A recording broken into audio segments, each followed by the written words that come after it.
Assalamualaikum warahmatullahi wabarakatuh.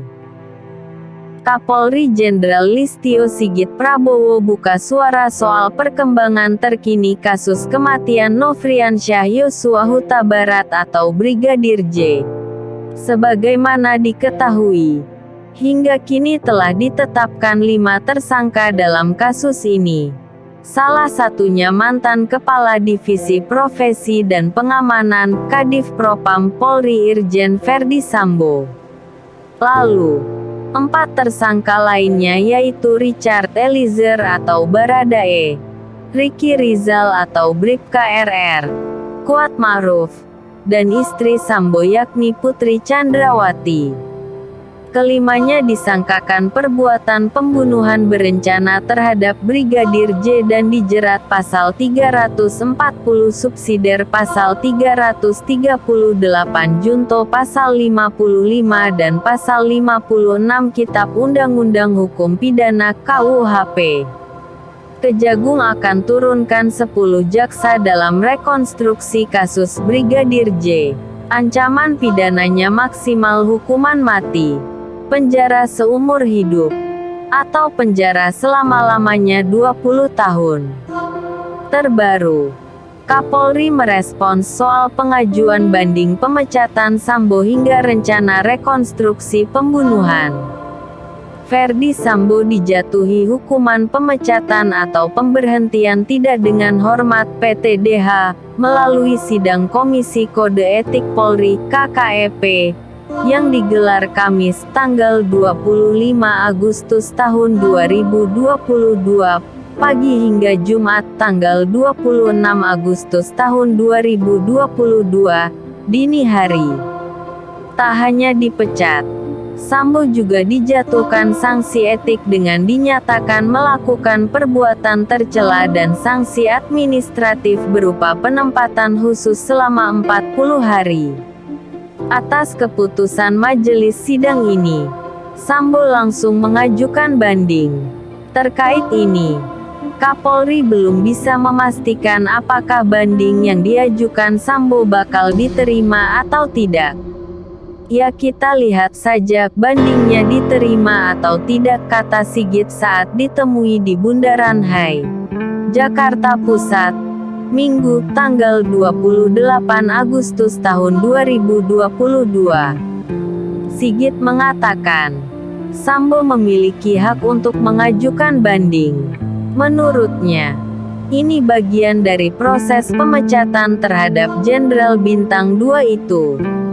Nanti akan ada putusan lagi terkait dengan masalah permohonan yang bersangkutan, kata Sigit. Sebelum dipecat, Sambo sempat mengajukan pengunduran diri dari Polri. Namun, surat pengunduran diri Sambo ditolak Kapolri. Sigit mengatakan, pengunduran diri setiap personel kepolisian ada aturannya. Ya, tentunya kan ada aturannya, kata Sigit. Sigit menjelaskan, nasib Sambo sebagai anggota Polri harus diputuskan dalam sidang Komisi Kode Etik Polri (KKEP). Sebab, dia telah ditetapkan menjadi tersangka kasus pembunuhan berencana Brigadir J. Dan kemarin sudah kita dengar dari putusan sidang kan, hasilnya PTDH, pemberhentian tidak dengan hormat, tutur Sigit. Tim Sus Polri pun telah menjadwalkan rekonstruksi kasus pembunuhan Brigadir J yang rencananya digelar pada Selasa tanggal 30 Agustus tahun 2022. Rekonstruksi itu akan digelar di tempat kejadian perkara TKP penembakan Brigadir J, yaitu di rumah dinas Sambo, Kompleks Polri, Duren 3, Jakarta Selatan.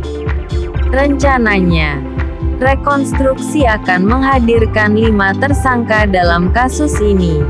Kapolri menjanjikan, rekonstruksi kasus kematian Yosua akan digelar transparan. Semuanya transparan. Tidak ada yang kami tutupi. Kami proses sesuai dengan fakta dan itu janji kami, kata Sigit. Sigit mengeklaim, sejak awal pihaknya berkomitmen untuk transparan dalam pengusutan kasus ini. Namun demikian, dia mengatakan, teknis pelaksanaan rekonstruksi bakal dia serahkan sepenuhnya kepada penyidik.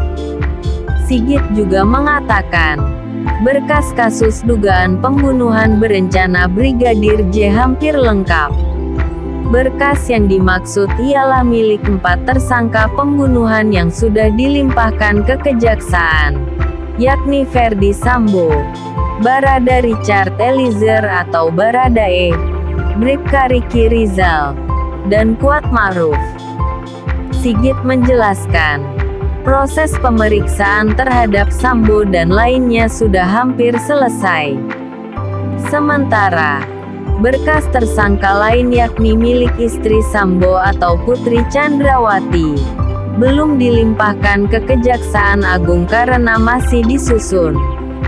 Kami sudah melaksanakan koordinasi berkas untuk segera diselesaikan terkait kekurangan-kekurangan yang ada, tutur Sigit. Berkas sudah kami kirim, tinggal kami menambah beberapa yang kemarin kami tetapkan untuk obstruction of justice. Tentunya ini sedang berproses.